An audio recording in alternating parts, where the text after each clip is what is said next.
Good afternoon, everybody. Welcome back. First of all, I'm going to introduce properly Joseph Kay, who's just beside me there, who is a researcher and sound artist based in London. He's particularly interested in ecologies of noise, experimental collaborative practice, and queerness. In 2019, he was awarded a DPhil in music from Oxford, studying under the supervision of Martin Harry and Eric Clarke. And I will turn over to Joseph now to introduce the first of our series of workshops, which Joseph devised. Thank you, Joseph. Well, thank you very much, Sue, for her characteristic generosity. It is really exciting to introduce Eric, Bruno, and Tom for this experimental exploration into the possibilities of Beauchamp Feuillet notation. Eric is Heather Professor of Music here at the University of Oxford. He's published widely on an enormous variety of topics, including psychology of performance, ecological theories of perception, aesthetics, and semiotics. Bruno is a noted maker of fine string instruments. He's a cellist, bandoneon player, composer, also based in Oxford, where he frequently performs as part of the Oxford Improvisers. Tom is a dance and martial artist based in London. He was a member of Rambert between 2003 and 2011 and is now working freelance, collaborating with an extraordinary array of artists and companies across dance, opera, theatre, and film.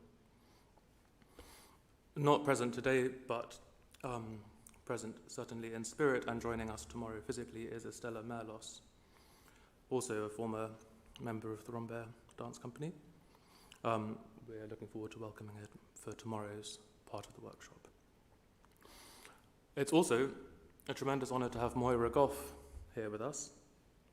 Moira is a Baroque dance specialist with extensive experience working with Beauchamp Feuillet, and I am thrilled that she's kindly agreed to offer some historical insights as we move through this afternoon's session. I should say that this session is meant to be an open conversation between us all. So please, everyone, feel free to contribute thoughts, suggestions, reactions, anything like that. And for those watching on the live stream, I'll keep an eye on the chat function. So please do contribute that way. So, having welcomed Tom, I would now like him to leave. And we're going to start with some insights from Eric and Bruno. To kick things off, Tom, I'll come and get you in a bit. So some talking insights, shall we? Some talking insights. Well, because I gave Eric and Bruno a piece of Beauchamp Feuillet notation. In fact,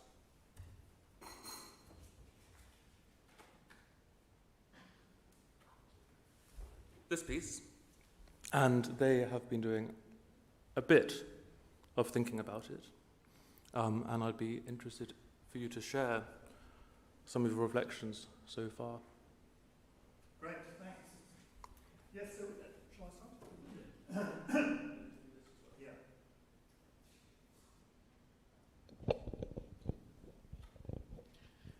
So we kind of quite deliberately started from a position of genuinely total ignorance of this notation, and in my case at least, pretty profound ignorance of any kind of dance notation. And our approach was to think, what does this notation afford in terms of musical performance, and what kinds of affordances might it have? So we thought about, first of all, its orientation, and whether we might read it vertically, either from top to bottom or bottom to top, and also horizontally, again, left to right and right to left, and whether we might want to read it in terms of figures and elements, or in terms of trajectories and processes, and some things like that. And Bruno, I'm going to hand over to you, because Bruno had an interesting way, I found very interesting way, of thinking about these, well, some of these elements as kind of signatures. Do you want to talk a bit about signatures? Yes, I mean, it's whether, for example, if there is I mean, I don't know what the proper names for this, but when there are little kind of icons, like the little dots, does it actually kind of there are different families of signs there, and for me, there are sort of things which are kind of, I mean, you can kind of categorize them a bit, and I mean, when one doesn't know, I mean, you know, we don't know at all. I'm like Eric, didn't know anything about it. So, for example, I mean, I had one idea about the dots, that one could view them as being, in fact, things which actually go at right angle to the piece of paper, as opposed to being so there. And in that case, there's something about the fact that then what they signify is something which could be quite hidden, because if one doesn't quite know what's behind that dot or in front of it. I mean, in front we know, but at the back there, what? So it could be a sign which sort of says improvise, for example, instead of being something which is actually limited to a particular gesture. It would be sort of saying, well, it would be a bit like a question mark about what could be done at that moment when this kind of affords much more open possibilities. And also the question of what does this line, vertical or horizontal, this straight line, mean? Is it a sort of like a threshold, so like a something which needs to be franchi, say, so like a past. Overcome in some. Overcome, Yeah. and then what does that mean? I think that, yeah, that's probably all for now. I think, Eric, we tried quite a few different things. Some of it. One quite important question for us was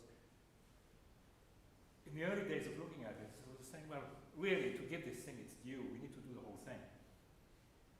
And maybe it's just almost like out of the kind of respect for the object. There it is. You've got to play the whole thing really. But then it's just maybe. But then it's quite a constraint. So we said we have to play every little bit of it. And what does that mean?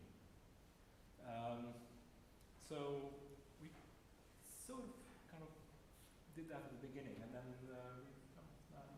maybe doing a bit less of that now.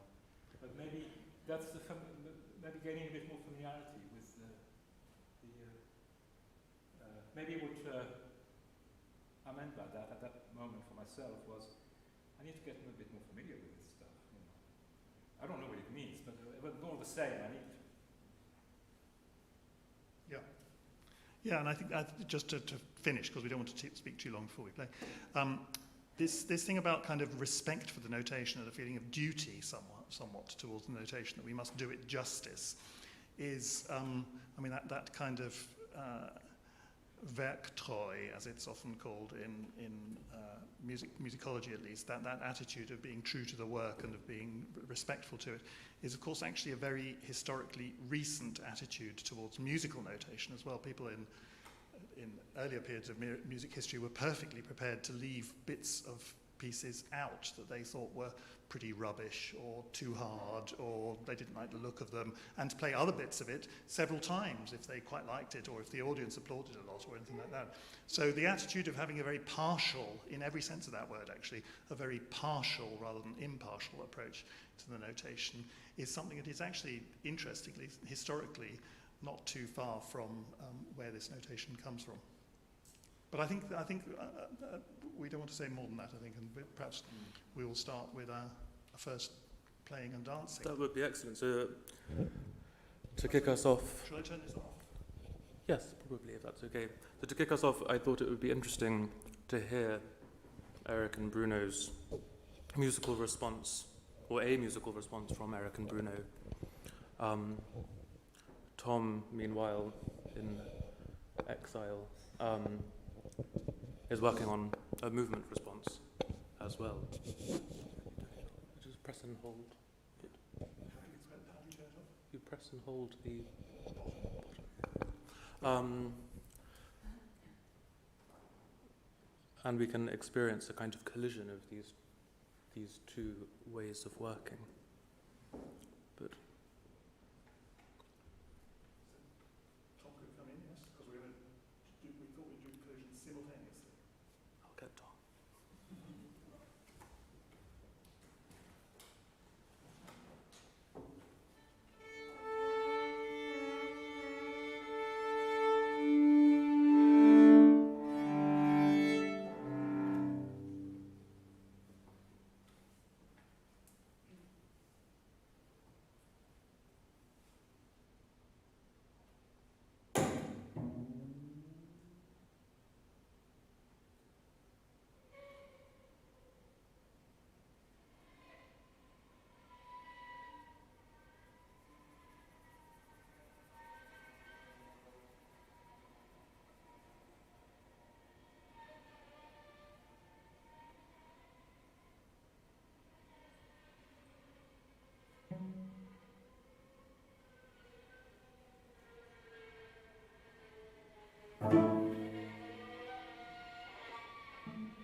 so much.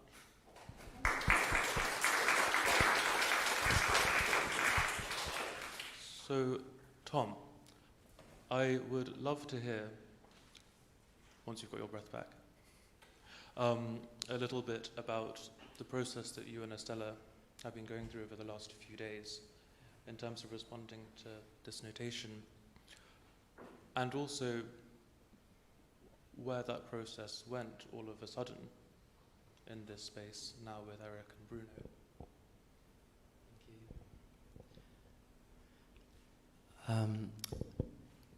It was very much a live, charged feeling being in the space with Bruno and Eric, and Estella and I wanted to come here without too much thinking and to approach it very much in the live element. We did look at the notation to begin with vertically, and how that could represent perhaps the body for us and the central axis of the spine, and perhaps the gestural language of the limbs and arms being quite free, and also having a sense of spiraling that would cross through the central axis as a flow of movement. And like Bruno and Eric were also explaining to us ever so slightly before we met, there was not so much of a clear timeline to that, generally because the direction was moving upwards. So we felt that there wasn't as much of a timeline or longitude to the event. And then looking at it vertically, we were almost comparing the characters to varying degrees or qualities of emotions, and how that might have a sense of rising and falling where the baseline is represented. And yeah, I think that was as much as we wanted to delve into the idea, and very much to bring it alive in the space with Eric and Bruno, and then over the next couple of days to explore it further with Estella here too. Thank you, Tom. Eric and Bruno, what difference did having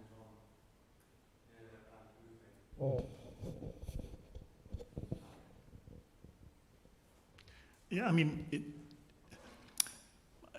both quite a lot and not too much deliberately at this stage. So our idea was that we should play this notation as it were, as we found it on this first occasion, and to some extent in a bit of a bubble of our, to use a rather overused word at the moment, in a bit of a bubble of our own. But we were saying, because we were warming up in here a little bit just beforehand, and just to have seen Tom moving around whilst we warmed up our instruments, as it were, it already gave us some sense of him as a sort of physical being and his movement and stuff like that. So I'm sure that already definitely influenced us. But speaking for myself, I was trying to keep fairly, having just said that we tried to reject the kind of Vertroi attitude, that I was actually being relatively true to a certain kind of conception of this notation on this in this case, and being rather slightly obdurate in relation to Tom, I suppose. Might you be able to tell us a little bit more about how this particular approach works? Yeah, I mean, there's in working with, I mean, just right now, but I mean, I've had a bit of experience in actually working with dancers before, and there is one's quite busy playing, so there is a kind of when one's attention is already quite solicited in many ways.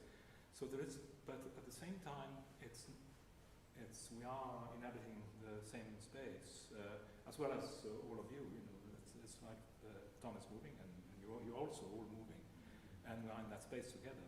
So that's so of course it's going to be very different from if it's just different circumstances from just the two of us or me practicing by myself on the thing. So I mean it's just I'm just stating something which is truism, but it's worth restating that because there is not context has to be everything. It's not it's not that sort of was kind of paying a huge amount of attention to every bit of your movements, but was certainly very aware of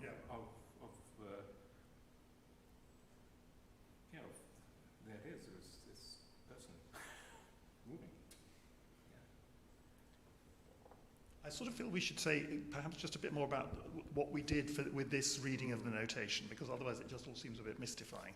So we looked at this in various ways, as I mentioned before, and thought about it either as continuities or as a collection of individual elements and signs. So you could see, for instance, this as being an element, and this as being a kind of linking idea or a trajectory or something like that, and being another element. And we got a bit kind of, I suppose, a bit tied up and a bit, in a way, a bit anxious about that, and that it might result in a kind of uninteresting bit of music making, actually, because we would again be rather tied to an anxiety about, were we here or were we there, and so on. So reading it vertically allowed us to think about it as being a collection of opportunities, all of which were simultaneously present, rather than any kind of necessary sequential relationship to them. And then when we most recently met, just a couple of days ago, we had this idea of thinking about this as a whole, as being a kind of representation of a creation myth. It suddenly kind of struck us that it looks a bit like a sort of has this kind of synchronic quality, a synchronic sort of creation myth idea, and that actually we were going to read it from the bottom to the top, which I now understand is the opposite to how Beauchamp Feuillet reads it, but that's totally fine by us. And he got it wrong, but we found a good way to do it. So we did then just play a version which started at the bottom, and our sort of rather particular punctuated start is indeed a fairly kind of Mickey Mouse representation of this at the bottom, and then in various ways we see many of these representations as having this kind of the figure at the top just before this thing right up at the top, which looks in music a bit like a fermata or a pause, looks like a rather kind of like a sort of timeless goal that the thing is working towards. But just before it, we reach a sort of what looks like quite a well-formed organism, in a sense. And so that's what we played. Well, I wonder, with the benefit of those insights, whether it might be worth doing another run following the same system and then opening up, expanding the feedback loop, as it were. By following the same system, of course, we will do something quite different, but we will follow the same system, yes. Yeah. Tom, are you happy to do that? Yeah. Fabulous.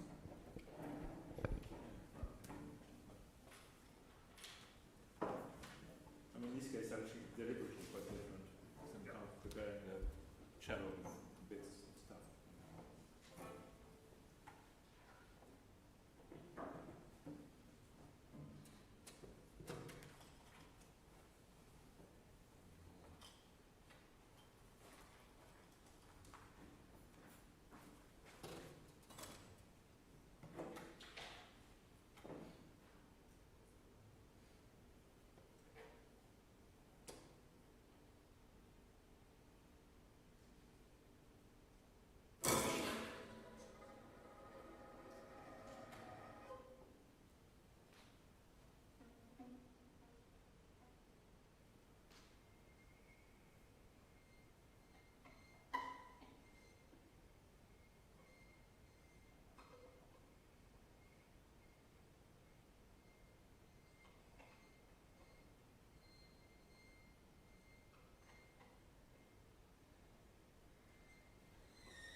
Thank you.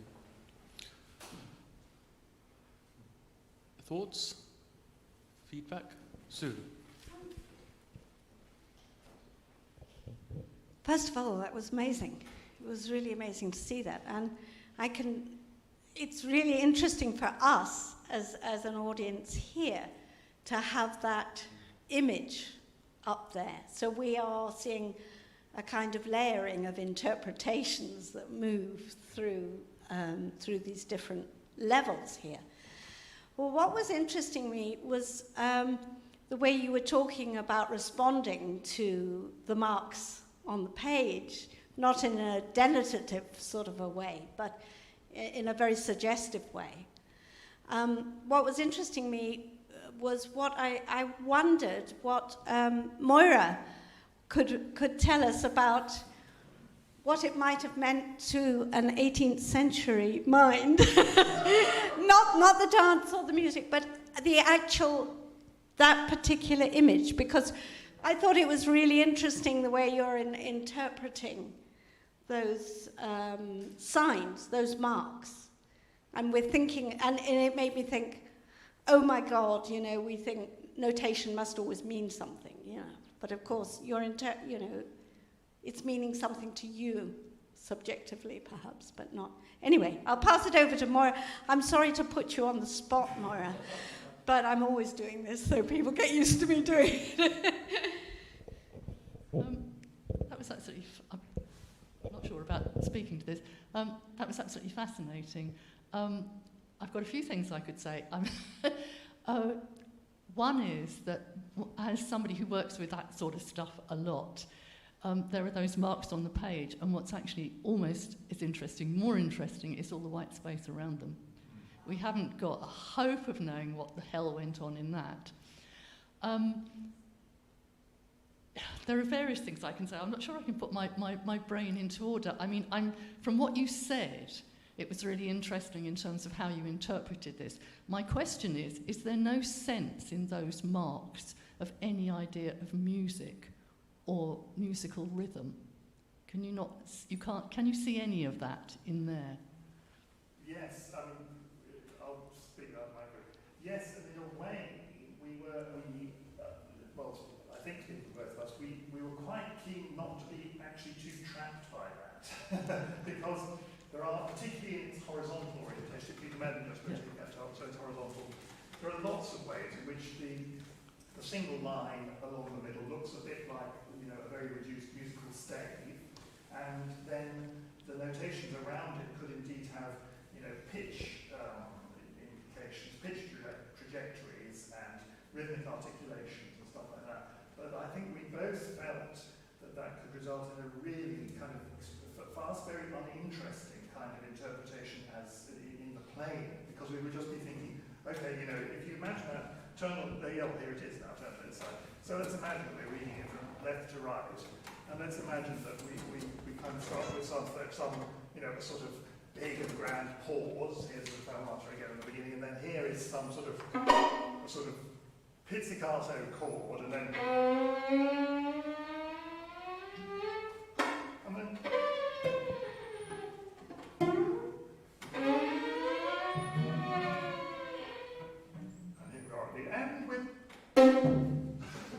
that's really uninteresting.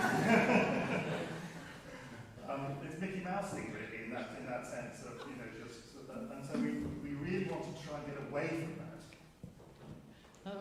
I mean, it's interesting, and what Thomas said, he said a lot of things that are really interesting to me in the context of how you read this notation. I mean, one of the businesses is all the white space around the black bits in the middle, but it's the business about, I wrote a few words down, but some of the things that you were doing, I'm actually thinking, which dance techniques did you train in? Because I felt I could see you drawing on things that you've encountered and putting them together in new ways. And some of the things you did, I thought, I've seen that sort of thing in a Baroque dance. And what you said about emotion is really interesting to me, because this is a period where I think some of these dances have got emotions inside them, but there's no way that we can get at them. You can use the music that they were written because virtually all of these notations have a piece of music that's going to be mostly from French opera, but sometimes from other sources, and they bring an emotion, a series of emotions with them. But with others, there's no way that you can get to that. The business of I just found it was fascinating. It was really fascinating. The business about bending, stretching, turning, some of the arm movements. I sort of feel that I should show you what this step actually is supposed to look like, and I feel that it might spoil it for you. I think I know where that small piece of notation comes from. I think I know which dance it's from. I think there was, during the 18th century, and predominantly the early 18th century, there were over 300 choreographies published written in notation, many of them published. There was a collection published in 1704. Do you want me to spoil it for you by explaining how this notation works? I don't want to spoil it for the musicians and the dancer, because what you've got is really amazing. You might find something that you can use. I feel like I'm sort of out of my depth big time here. In actual fact, you can probably... Shall I just get up and get in the middle? The way in which what you've got, the line that you've got that runs through the middle is actually is the direction the dancer is moving. That little thing at the end with the straight line and the two little half circles, that's where the dancer starts. That's the dancer, and that's a female dancer, because there are two circles. And she actually starts, as you've got it now, you're the players behind me, and if we had the king, he'd be sitting there. I'm making this up, or if we're in a theatre, that's basically where the auditorium is. You'd be in front, but you're not, you're at the back. With this, so what you've got there is the page. As you've got it now, I would actually be standing here to do this step. The other thing is that the lines that run between the steps, there's a double line and a single line, that gives you the musical rhythm. So that was why I asked that question, because one of the things about Baroque dance, it's very closely related to its music. The notations were published, you'd have a page of notation at the top of the page, you would have the music, the top line of the music. The straight line that you can see at the far end there is the end of the first bar of music.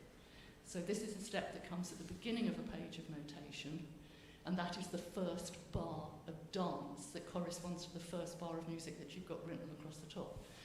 I can actually show you what I think the dance was, because I think the dance is a solo for Lana. And it comes part way through the dance.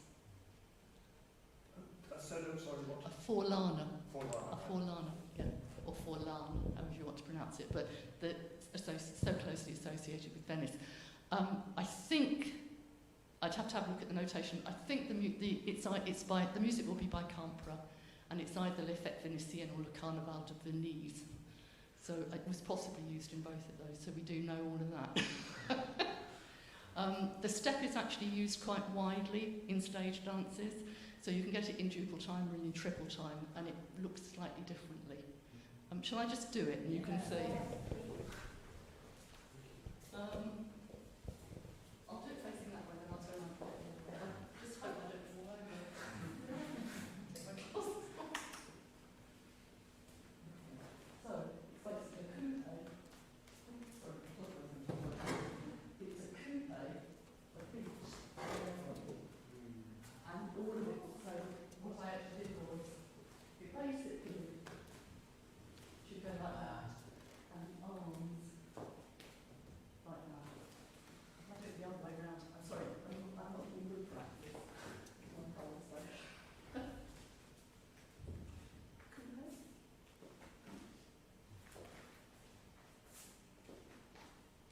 And that's the last one, is suspension. That's probably what you're going to do. You're going to come down, you're going to spring forward. So that's what it looks like.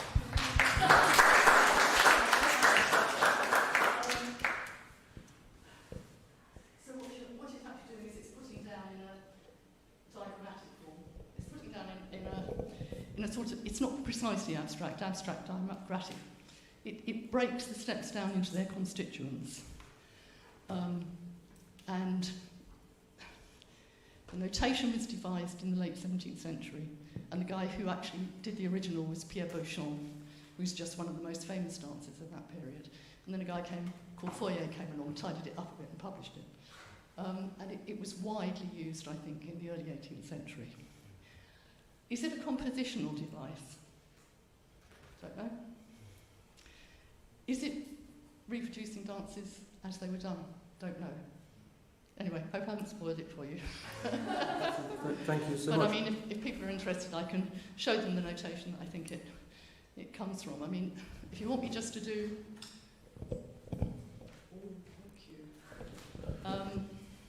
I can probably show you how that dance starts, just the very beginning, before we actually get anywhere near that, if that's of any interest, so that you just get a sense of the start.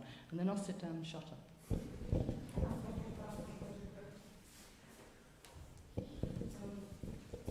sure if I can count this, or how interesting it will be. And basically it's the silo from the lava.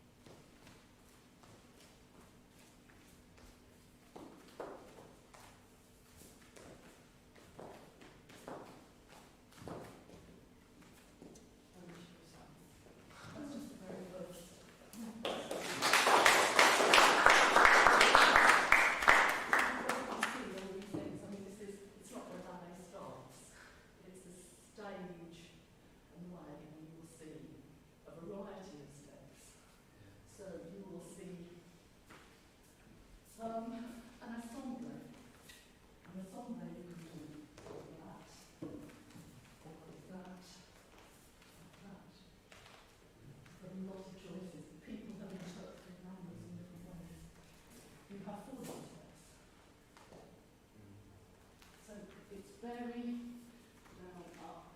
It's very closely keyed to the music, which I can't really show you. So, for example, if you do a coupe, look up on beat. So you've got and one. And that's quite different later dancing. Moira, well, thank you very much. Going back to your point about the white space, am I right in thinking that I remember that this notation doesn't notate the upper body? It doesn't. No, it doesn't. It will rotate. What you'll see, you can see it in some of the other steps. It notates what you might call a pommel. They never show the arms. The arms are taken from somewhere else. You have basic principle of opposition. And you also have this, there's a lot of discussion about arms, height of the arms. If it's Yeti, you're possibly doing something like that, which I wasn't quite doing, I have to say. All the dancing is more like that. Right. You also have this notion of wrist turns. Which you probably, I will do one or two things and I'm thinking, you've seen this, haven't you? I find that I was taught by somebody quite interesting things with the dynamics of the arms. So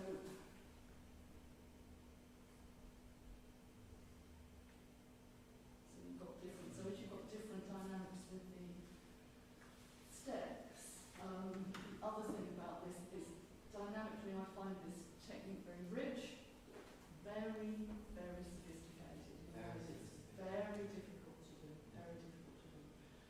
I'm not going to get. Actually, one of the things that I thought as I was watching it was that it ranges what Weaver describes as grotesque dancing, which of course is the widest technical range of dancing, and includes not only very upright, serious dancing, but a lot more body movement, a lot more down, a lot more up. Never really notated in this, but happening all the time. And I don't think the genres are as pure as people are saying. So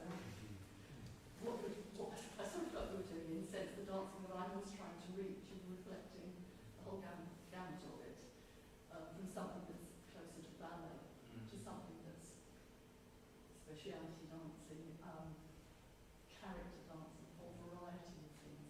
Things that are, those are the blank pages at the end. None of that is already done. It's only this early stuff. Very interesting. And Eric and Bruno, how does, in what ways does this sort of, without wanting to put a value judgment laden word, but the incompleteness of this notation, that it's only notating the lower half of the body and the upper part of the body comes from other sources and the accumulation of performance knowledge. How does that resonate with you and with your relationships to musical notation of different kinds? Well, the first reaction is that it's true of any notation, and that there's a great deal of, apart from mid to late 20th century notation, and even then, where absolutely every single little bit of the parameters are notated. It's always dependent on a practice, which is sort of the practice which is kind of current at the time. So I think it's not surprising at all.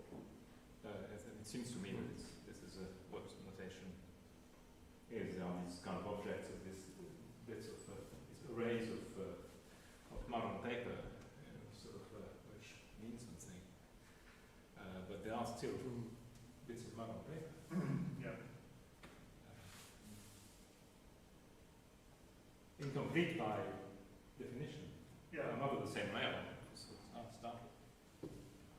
I mean, led us to think a little bit about what notations are for, in a sense, because we realised that we were going to be reading this we were going to be reading it incredibly against the grain, probably, of the notation, given that we didn't know anything about what conventions were that applied to this notation from its own time, and that therefore we were going to be doing something, dramatically different with it. And I suppose thinking, well, then what value? What does this notation add to the possibility that we might just do a free improvisation on the stage of the JPP anyway, sort of thing? What does notation add? That's a good question. I mean, then maybe would that be worth us doing that? Maybe like a really short one where we forget about notation completely. Let's say we're going to do 2 minutes with Tom. With Tom. Yeah. 2 minutes. I think it's a waste of time. Absolutely can't see it. And see what happens. Is it different? Is it? I mean, it will be different.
mean, we were thinking that a lot of early music notation was effectively acted as an aid memoir for a practice that already existed. So if we think about the pneumatic notation of the early medieval chart, it is an indication of, look, this is the kind of thing, you remember we did in chapel a few days ago. If you want to do it again, here's some signs to remind us of what kind of thing roughly to do. And it's a very, as Bruno was saying earlier, it's a very incomplete notation. It doesn't tell a lot of things, but it tells a few things. So if it's an aid memoir for a sort of practice that already exists, the paradoxical thing about us using this notation is that we have no idea what practice this notation, we had no idea until Moira told us just now, what kind of practice this related to. So we will be using this not as an aid memoir, we have no memory yet to be aided. So we're using it really as a kind of starting point for a creative process, which is utterly different from this kind of consolidation. Some of my work has taken off from the words of a psychologist called James Gibson, who wrote very in relation to language and perception. He said, language consolidates the gains of perception. So language is a way of kind of, helping something to have a degree of permanence and also giving it a certain kind of order. There seems to be notations obviously about that as well, giving an ephemeral practice a degree of order and stability. But we're presented here with a kind of notation that is the residue of something of which we have no knowledge at all. So we're doing something quite peculiar. We're using it as a sort of jumping off point.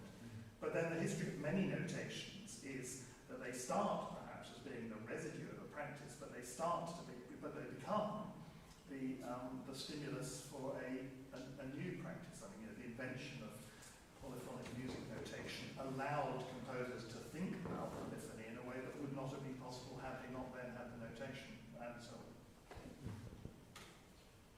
Can I ask a quick question? Do you want me to shout? Can you hear me? Right. I've been wondering what might be the difference between the dancer and the musician's use of the prompt. The reason I'm asking is, as a dancer, I think I would latch visually on elements of the score and let my gaze float and settle on parts and then kind of go around. And I was wondering if, as a musician, you kind of use some kind of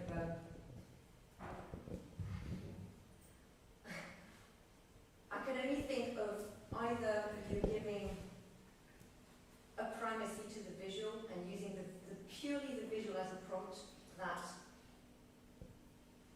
calls upon an embodied practice as a musician or as a dancer, or you might go through some kind of a process of, I hesitate to call it instinctive, but kind of translation into what Tommy mentioned earlier, which was emotions, so that you let the shapes or areas of the shapes resonate, and that's the way you're consciously using the prompt. So I'm wondering if you're reading or reading. I'm not making any sense. Does that make some kind of sense as a question? Yeah. Thank you. I think from the dancers, from how I feel it in the space is something that came from.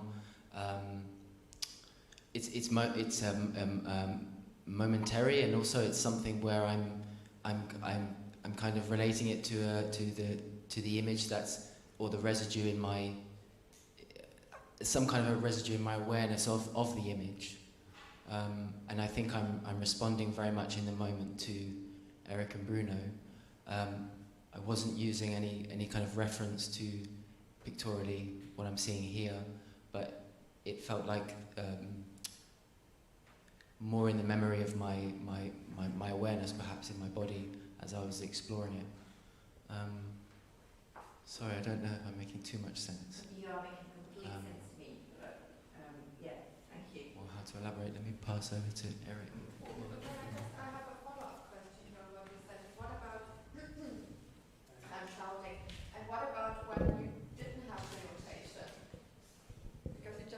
were making, you know, you had a bit of, you know, a memory of the image, but you were really reacting to Bruno and Eric. What about when the notation was no longer there?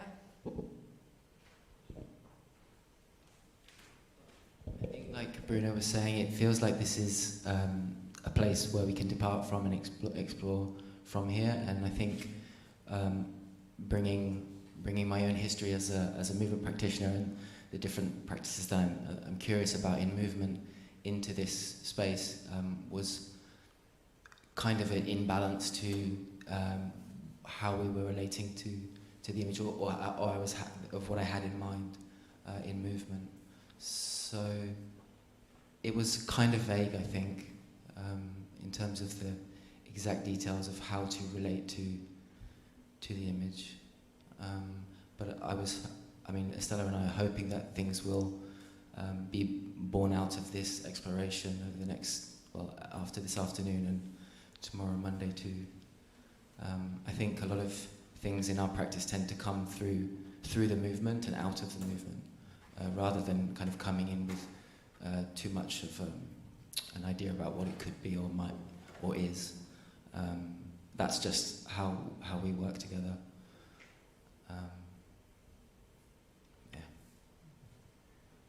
I think there is sort of, if I understand, I mean, maybe there is a question which is, we're not quite asking, but maybe which is related, which is, you know, in which way does this differ from improvisation?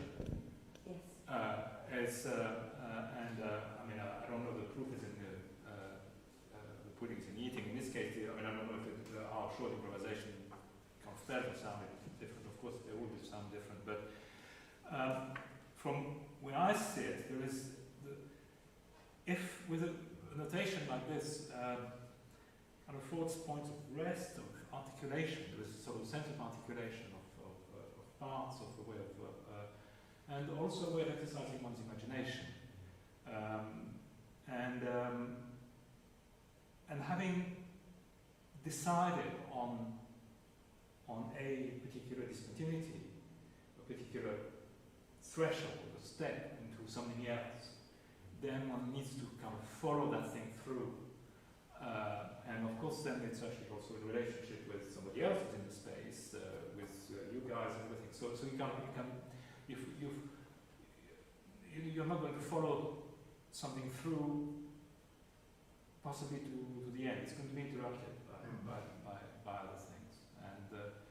But having that notation, actually, I mean, I'm talking about because in improvisation practice with the notation present, and what does one do with it? And I think that's maybe I think that's probably how I use it as a sort of it's almost like a prompt to start and stop and investigating new areas which are suggested by one's imagination, by what one hears around one round. So it is different from improvising, and some of it is like, it seems to me like, again, like we were talking at the beginning, some of the signs are just felt like they were icons, and some of them were more trajectories where one could also have almost like a more poetic response to them. It's like there's a sort of like a line which has got its own dynamic. It's like it's already, so how do I respond to that? I have to somehow, it's telling me something, which is kind of very different from something which is only telling me one thing, like a dot. Anyway, that's. Yeah. I think from my perspective as an audience member, the difference between the second time, in particular when you did it following the notation, and when you did it afterwards without any notation, is that the one where you weren't following the notation felt more like a dialogue between the music and the dance.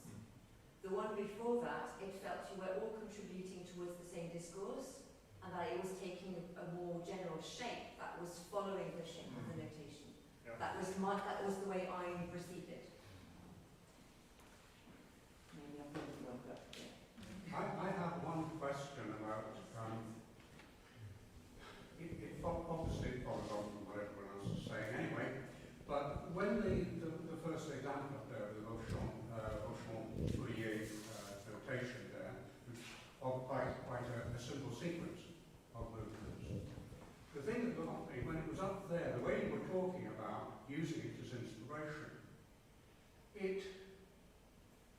somehow it lost any idea of being notational.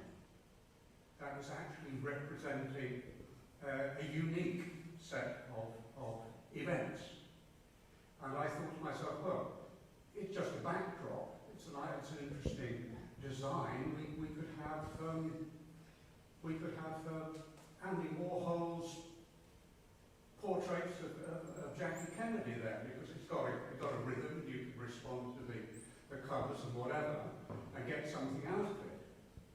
But now, thanks to the demonstration here, we know that actually has, or had, for a certain group of people at some time in the past, group of dancers, a specific meaning, that it would, in the the notationally informed dancer, would actually be able to envisage, if not produce, the movements indicated there. So it's not quite anymore Warhol's Jackie Kennedy. So I wondered, as this is as new, that bit is as new to you as all of this is to me, how are you going to respond in the future, in the next two, the next two events? Because it seems to me that once you now know what that was intended to be in the first place, then you can either ignore that or you can engage with it to some extent or another. Am I right? Or no?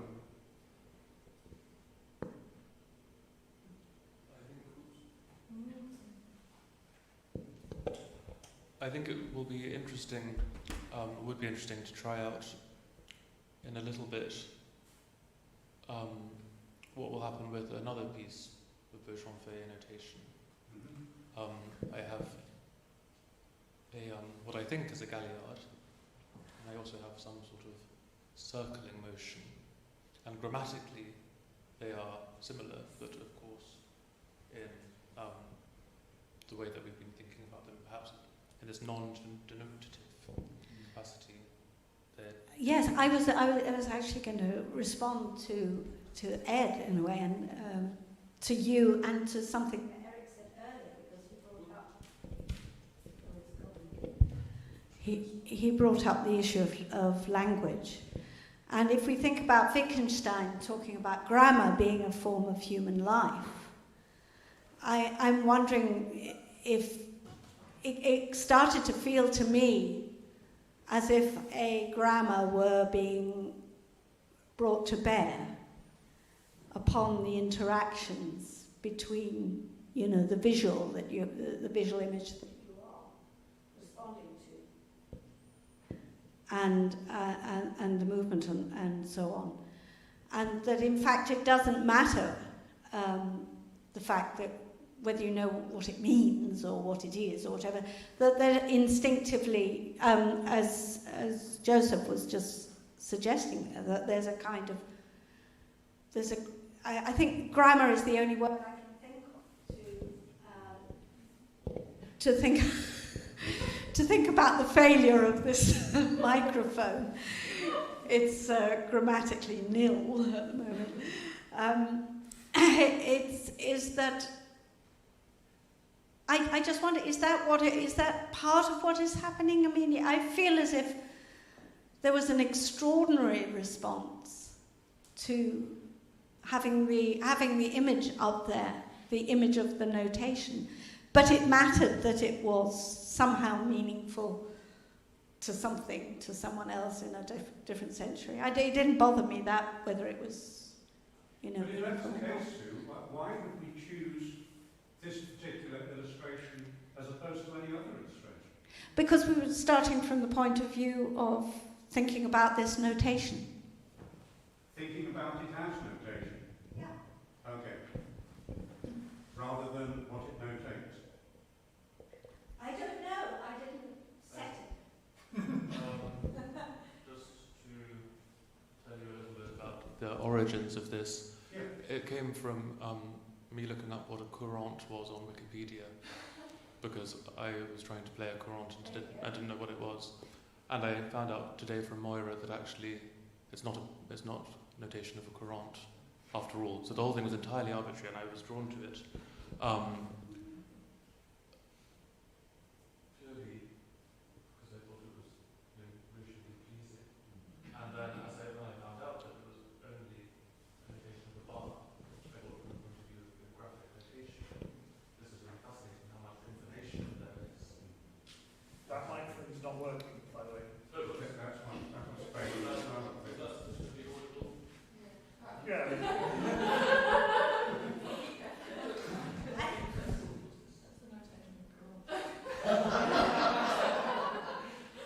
Which I'm now going to do for you. Oh, fabulous, thank you.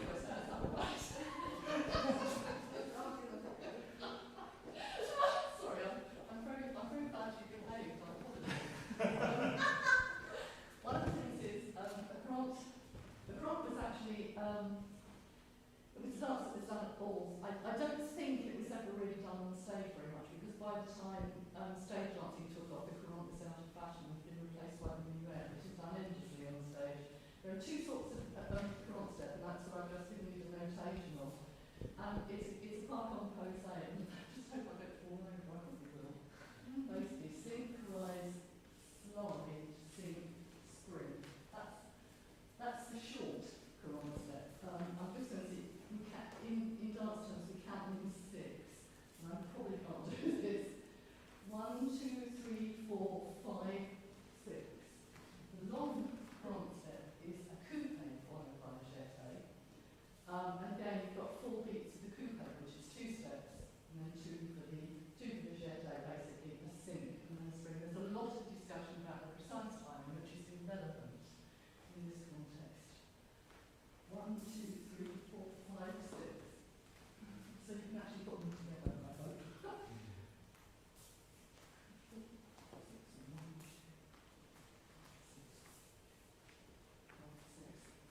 It should be very smooth and flowing, and it actually should work with the music. But the thing is, the courant has quite a complex, the dance has quite a complex rhythmic relationship, the steps with the music. And I found courant quite difficult. That's the notation, that's it. My question was more sensitive.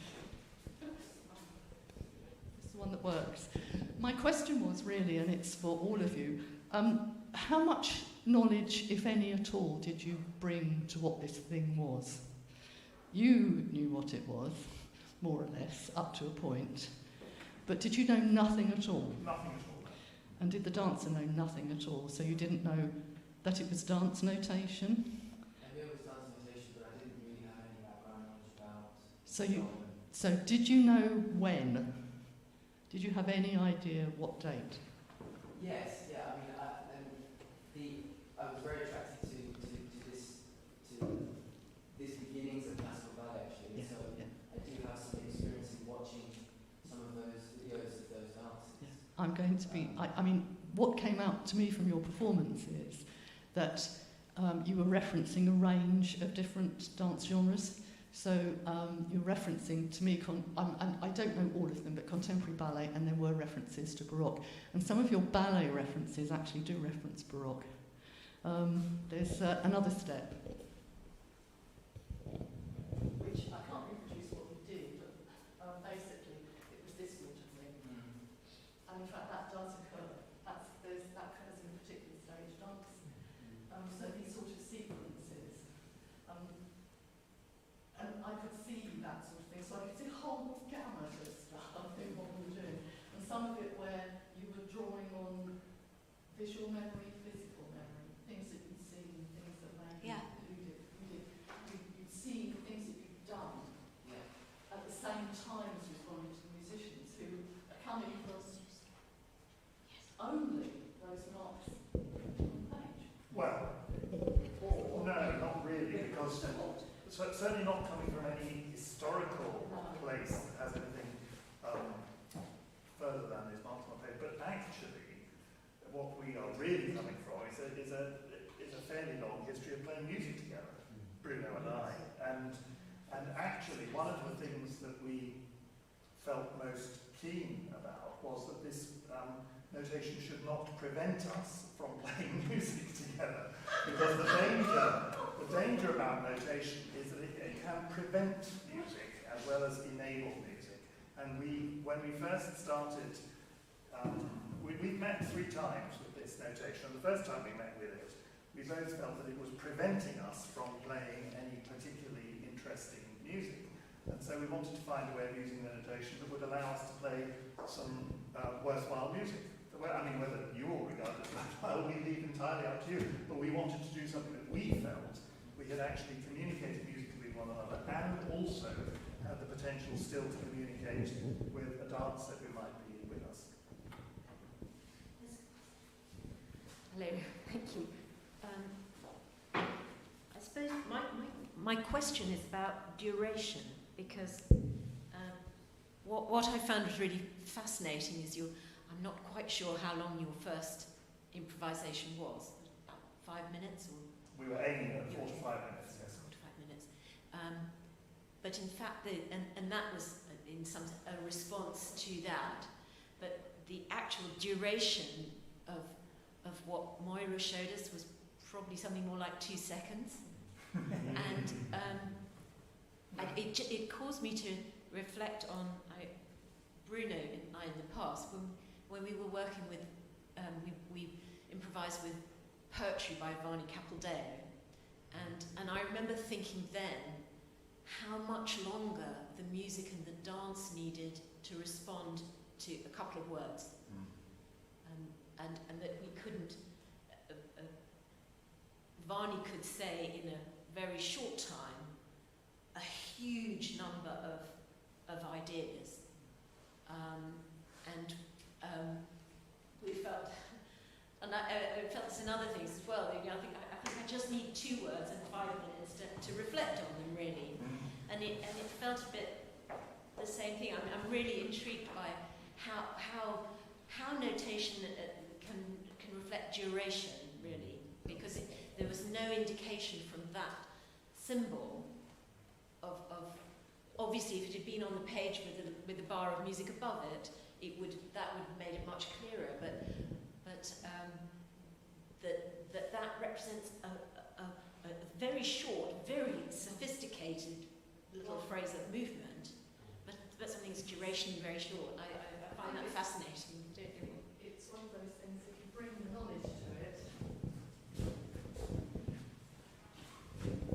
bring the knowledge to it, which of course is not really the point of this session. I mean, you just showed me that, and I think that's one bar of music. I would look at it, and if I'm looking at it sensibly, I'll say that's in duple time. But I know it's one dance bar. It's one bar of music, one dance bar. I know the step, and the way in which it's notated tells me it's notated in duple time, so I'll get all of that. I was going to say, in terms of hardly any of the dances of the period that we have are that long. I mean, the biggies, Passakai, the biggies, and they're the longest. But this particular solo, I'm sorry, I can't remember off the top of my head how many bars it's got, but minute a bit, and that's about par for the course. A lot of them are 64 bars in length. So, you know, we're talking about something that's very different in all sorts of different ways. But as I say, I mean, you show me that, and as I say, I could even find the dance that it came from because of that, and it's obviously been extracted. And as I say, I'm pretty sure, looking at it, which collection it's from and which dance it's from. But that's external, and of course that's not to do with what your concerns are.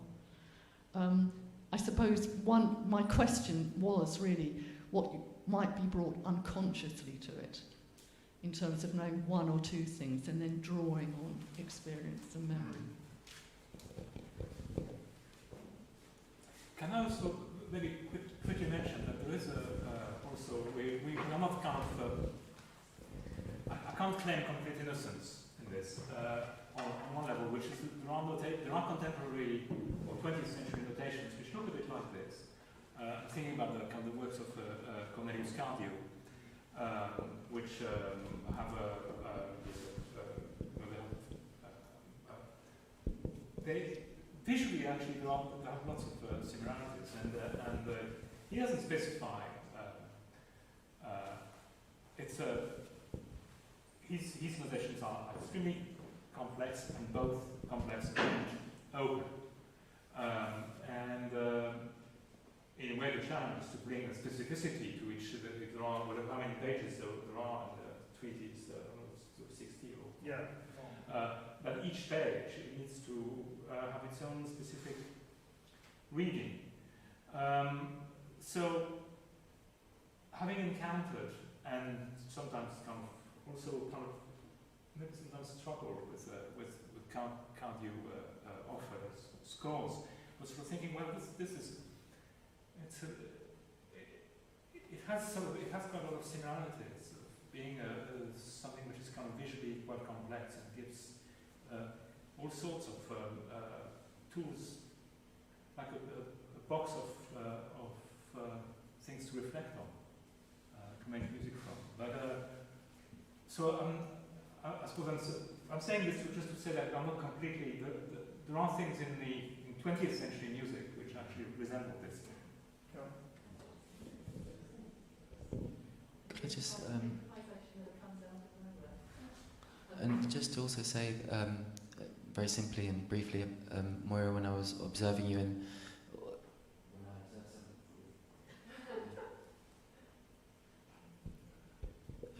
the videos of the Baroque dances, that there's a sense of buoyancy that I find as a dancer, as a mover, I find that very powerful, in a sense of opening up to space or just being kind of present, and the feeling of that through the body into the ground and out of the ground is something I connect with, and so that, and also so I get a sense of that from that too, and also the very gestural language of Baroque and the embellishments of that, but more so in what that invites in the space, and I can apply that to a very kind of contemporary way of improvising, perhaps.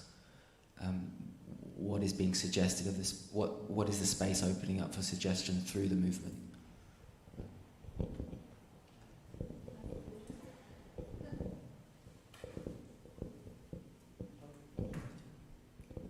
Shall we have a go at exploring these ideas of a kind of grammatical consistency and bringing knowledge from one reading to another by perhaps going once more through this notation and then perhaps going straight into another one, which I have printed out. Joseph, could you explain what you mean by grammatical consistency? I don't understand. Well, I mean, Cornelius Cardew is a good analogue here because he was very specific that his treatise was not an invitation to improvise, but that his inscriptions should be read in a rigorous and disciplined way. The sort of radical innovation was that it didn't need the specialized kind of literacy that conventional musical notation did. And in Cardew's treatise, there are a number of recurring notational gestures. And I feel that a rigorous reading in that kind of way is one that assigns meaning to these recurrent gestures and a kind of structure much in the same way that grammar structures language. A structure that you could make explicit if you decided to. Yeah, and so looking at a different dance form entirely, there is there's a consistency there, and I'm interested in the possibilities of there also being a grammar. Thank you. So shall we try, or shall you try? Should we talk about it first a bit? Yeah. Sure. Were you thinking that we would do something with the original notation once more, and then do something with the new one? Yeah. I think so.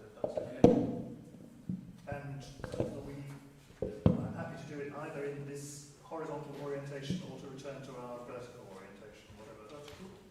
Yeah, I'd rather stick with vertical.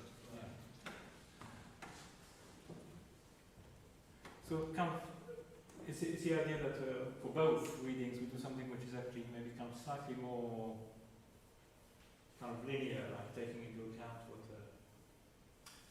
Well, that's the implication of the word grammar, isn't it? yeah. I mean, because, see, I made, when we got together and thought about playing it vertically, I said, thinking of a semiotic language rather than a specifically language, I said, let's consider that there's like, if we make a distinction between a syntagm and a paradigm in language, so the vertical being the paradigm and the syntagm being syntax, obviously. If we regard this as a paradigm, then actually this doesn't have any grammar in it at all. It offers us a paradigm of, in other words, a collection of equivalent items that are all, can be substituted for one another, and which has no syntagmatic commitments at all. So actually it is not grammatical in the least. And so what we did was something that was paradigmatic but not syntagmatic. And if we were to do it again, it will again be, I mean, we imposed, in a sense, a syntagmatic axis on it because we chose to read it from the bottom to the top. And as I say, seeing it as a whole, as a kind of creation myth, it started from some sort of origins and it ended up with some kind of outcome. But, yeah. So it's only in that sense that it has anything like a grammar. I'm slightly resistant to the invasion of grammar into every form of organised human conduct, if you see what I mean. Grammar, I'm not suggesting that you're saying you should. Yes, because I think, it has become quite familiar to talk about, a grammar of action or a grammar of all kinds of things. And I think actually, I think it's wrong to think of every piece of organised human behaviour as having a grammatical quality to it, even if it has a highly organised quality, because most grammars have particular attributes such as, hierarchical organisation and non-adjacent dependencies and all of those kinds of things. And I don't think that, for instance, bicycle riding, which is a highly organised form of human conduct, has those same properties necessarily. I mean, it might, but it might also not. And I think playing music is more like bicycle riding than speaking a lot of the time.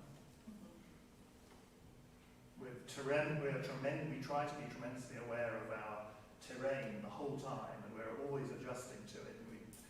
We kind of try not to fall off, and if we do fall off, we do something interesting with being on the ground.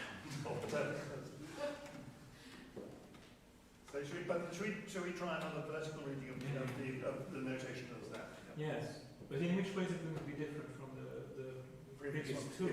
It's not. But Joseph, I think, was suggesting we do it once more and then we carry over some of the implications of what we've done with that one to the other bit of notation. Okay. Is that right? We could just skip straight to the new one. We could just go straight to the new one, yeah. Should we do that? Yep. Yeah.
Thank you so much. My name is Marcus. I'm a dancer, but also a researcher at Oxford. And I really like the idea of thinking about this as like a speculative object, like not something that has like maybe a direct relationship, but like describes a set of possibilities. And so I was thinking in relation to the last one and also this one, what if it was like not because we've been talking about time a lot, duration, like movement of time in like a linear fashion, like what if it was a complex temporal object? And like I think there's something about this that was happening in that last exploration of like multiple possibilities for entry and repetition. The last one felt a lot about like talk, because you're also describing it as a 3D object, right, rather than a 2D one. So something that has potential for kind of cross-planar movement, but also like spirals through space.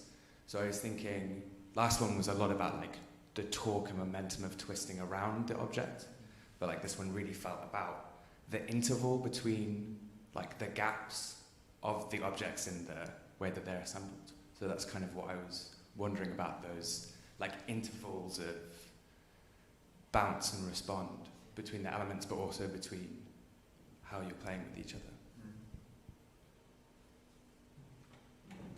Yeah, that's really interesting. I think we, Bruno and I, at least in our discussions, felt also that about kind of not having this sense of being stuck to a single time scale, but having lots of time scale possibilities. And I must say, for me, this notation does, particularly the thing up at the top, suggests in a very obvious way certain ways of coming round to something again, perhaps some of the elements still being there there. I certainly used that in what I just did.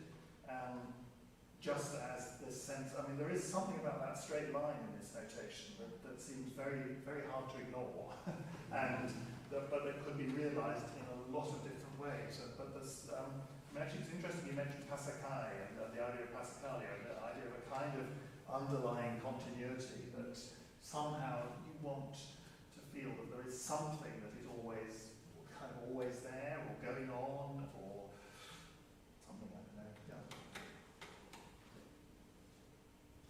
I don't think you said balance because I was feeling the same thing too. Yeah. And like much more of an exactitude between our relationship. And I love the idea of the repetition too. So something maybe to dig more into over the coming days. Yeah. Exactly. I just like that for you the line was a spine. As well as also having the possibility for it being like a direction through space. So like that continuity could shift maybe between an embodied form and an abstract form. I mean, I love, in a way, it's partly my difficult relationship with Claudius' notation there. I was actually coming away and from what you said, Joseph, about grammatical consistency. And probably completely subconsciously, my reading this time was actually quite different. It was actually to where the notation sometimes meant something, sometimes meant something else. And I was still reading it in a fairly linear way. But like for example, the almost straight, these gently curved bits with dots at the end, were somehow things which had to do more with the way whether I was playing with much more responding to Eric and Tom, rather than doing something quite independently, reading the score as there's an object which I can just. So it was actually kind of working on another level. And the notation was an instruction about how do I relate to the situation, rather than what it's what do I do. Exactly. So they could be different. It's not specific about what my actions, but it's more how do I relate to that space, and that changes in time. So the notation might be giving me some clues as to that. So anyway, that was one of the things that came from this time. Yeah, I felt as if the plumber was holding you all together somehow. And I found that really interesting, the plie at the end, the stop. And it just felt, it really enlarged the connection to me. In the space, it somehow created the space, the fact that there was that plum. Yeah. It's not making any sense, but that's just the way it felt watching it and seeing the image of the notation behind it. Yeah. It was really, really moving, actually. It felt like there wasn't so much deviation from that plumb line. Yes, I think maybe that's what I'm trying to get towards, is that you're circling around it or spiraling around it. Yeah. We have a couple of questions through the live stream. And then it might be interesting to explore a final piece of Beauchamp Feuillet notation that doesn't have this vertical line.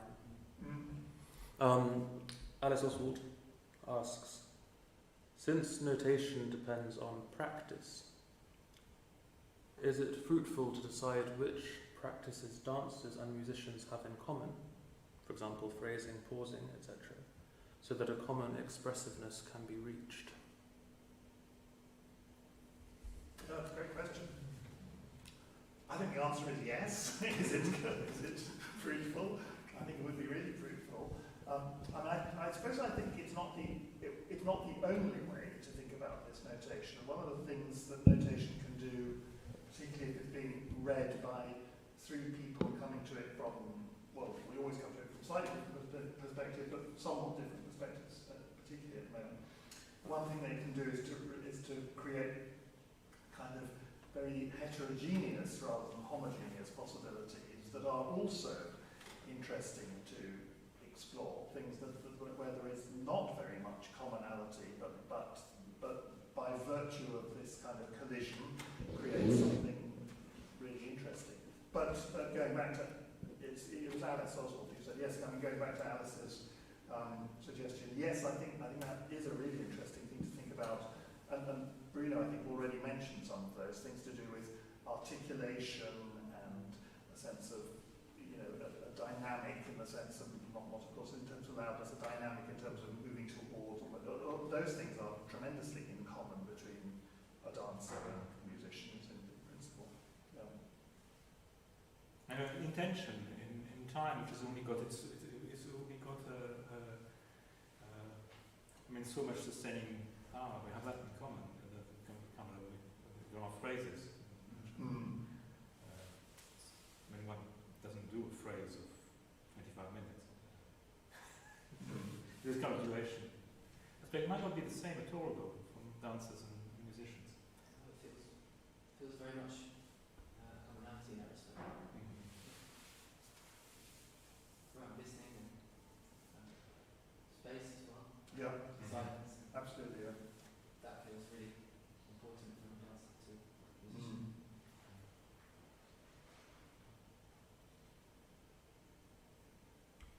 Thank you. And we have another question from Daniel Carey, who asks, in some of the dance sequence, is gesture a form of self-conducting for the dancer? Tom?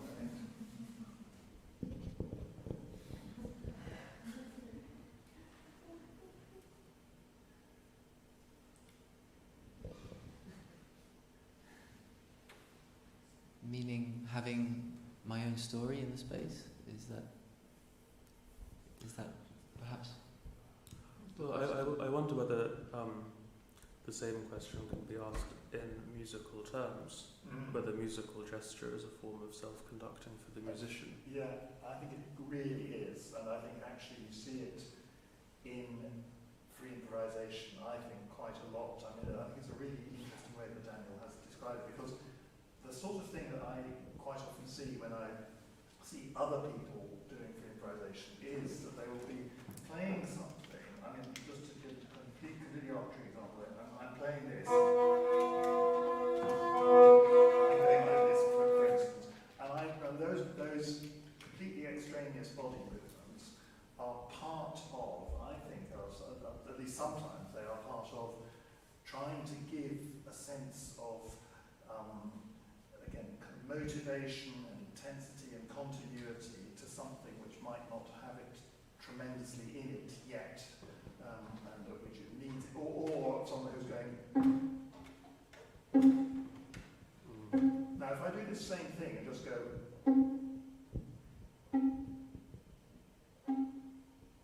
it has seems to me, has completely different attributes, because it no longer has that sense of some kind of conducted energy that's going on underneath it. Now it has a sort of sense of pointillistic sort of stillness about it. And I think as a dancer, there's possibly a gauge between those two, and how to not be kind of taken away by one or the other. I quite like the balance of that, and exploring how to come into the balance of that. Because perhaps in the beginning there's a lot of overly enthusiastic gesture that's coming into that movement, and I guess it's a process to uncover those less energetic gestures. Could you have but you have a kind of an outward gesture and an inward gesture as well. And it feels as if there are moments, particularly when you were moving, and actually it seemed to happen between you all in which the gesture, as it were, actually looks inward. I don't know if you think about it in those terms. I need to go back to that question about self-conducting. Are you looking out and you're looking in?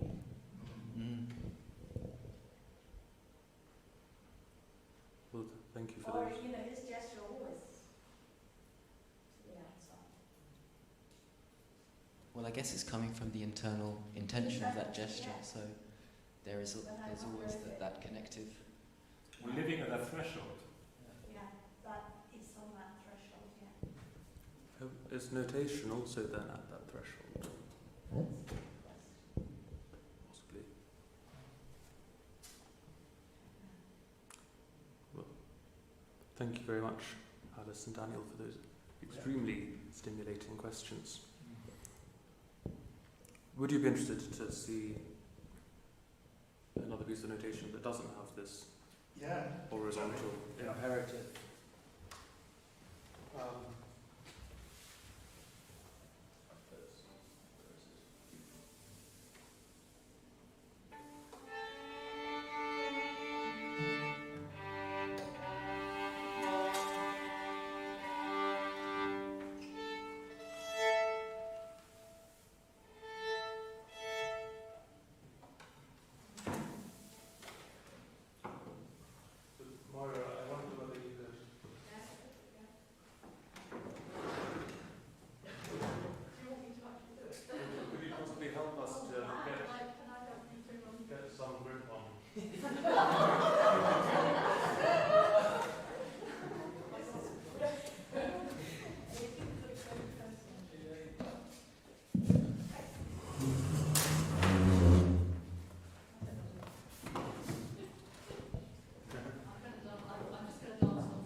Basically do it that way and then that way. So it's sort of notated as an oval, and you've got two people and they're doing the same thing, and they're just moving around the space. So if I was the man, assuming I do this, sorry, I can't do this yet today.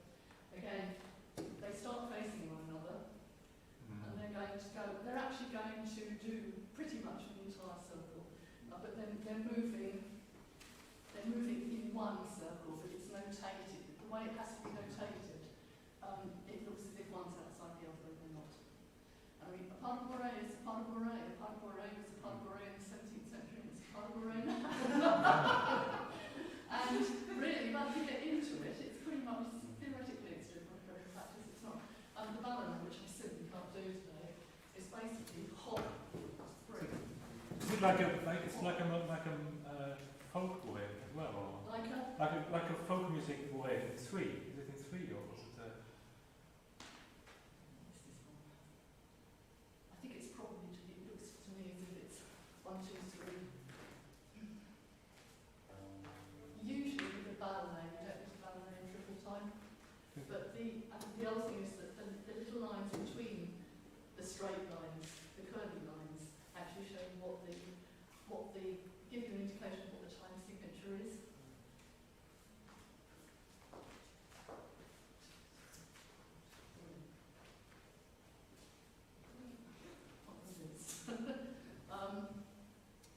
It's from a duet. I might find it. But I mean that's what it does. So do you want to come and have a go at dancing it with me? So if you stand, let's not sit as a couple, it's a duet. If we stand opposite one another, if we do the floor pat, we're going to move sideways. So basically, I mean, you're going to be moved much higher, so stick with me, I'm going to do little bits.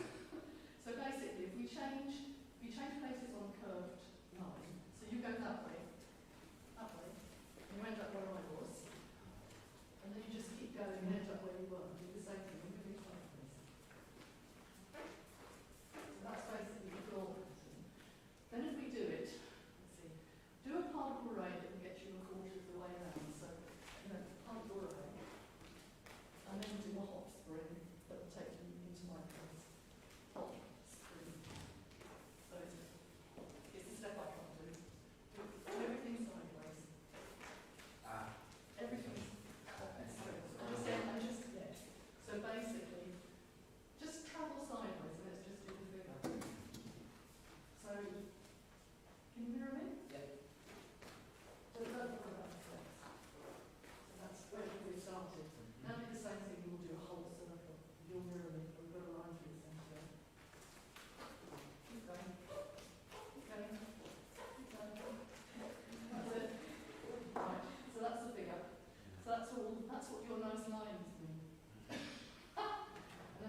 Yeah. Yeah. Okay. All right. Yeah. Yeah. Happy? Yeah. Yes. Yeah.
What difference did the absence of a straight vertical or horizontal line Yeah, a big difference actually. I mean, partly because, as Moira had, I might not have noticed the very obvious complete symmetry of this notation actually, strangely enough, because at first it just looks really busy and stuff, and it might look just like a, kind of round dance or something, pretty well. But having noticed this, having been pointing out this complete symmetry between the two and, the man and the woman and all that kind of stuff, it felt as though it encouraged me to think that entirely in this very dialogic way with Bruno, and not somehow as needing that sense of some sort of abstract continuity, that the continuity would come out of our interplay entirely.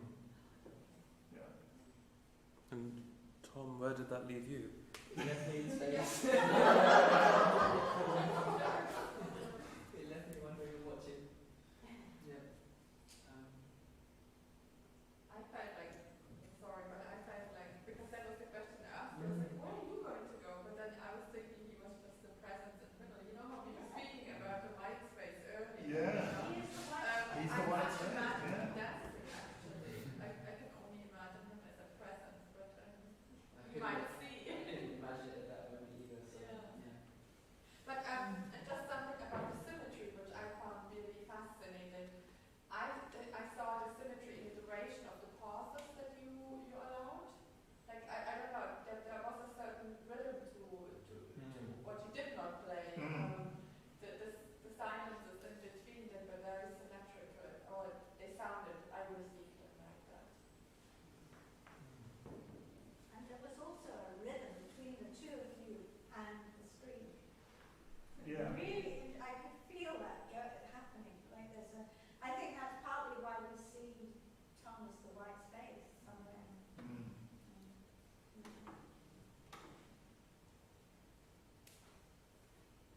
You know, thinking of notation, it looks a bit like also it could be like a sort of canon. Yes, absolutely.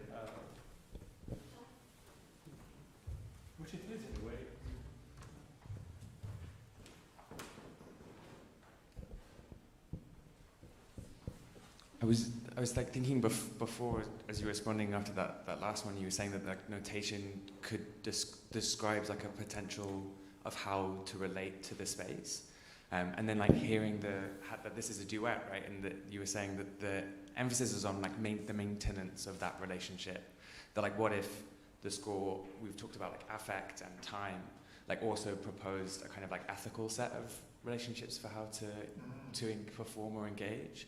So like maybe that could be a way of thinking about movement coming into it, of like how do you kind of like respond to kind of an ethics of the space in between the constitutive parts, like not only of a duet but of all of those other kind of notations as they like move around. Yeah, I think that's a really great point actually, and I think that as other people have observed, musical notations can be seen as again affording certain kinds of social relations or not. And this one seems to afford, really quite different social relations than us two, and actually partly because we're both reading it off the same screen, which is already different as well, whereas the two of us individually having this notation, for instance, in front of us, suggests, it doesn't necessarily cut out the kind of relationships that this has, but it doesn't immediately suggest them in the same way at all. And there is therefore a kind of ethics to it, as you point out. Yeah.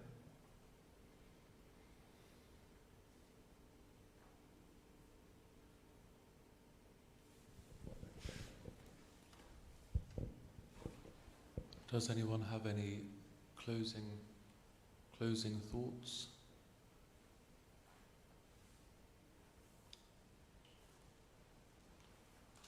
And I feel this is a set of considerations that could continue to be considered for a very, very, very long time. But it's great to have made a start. And thank you very much, Eric and Bruno, for coming in. Thank you, Tom. Thank you, Moira. Thank you, everyone, for contributing.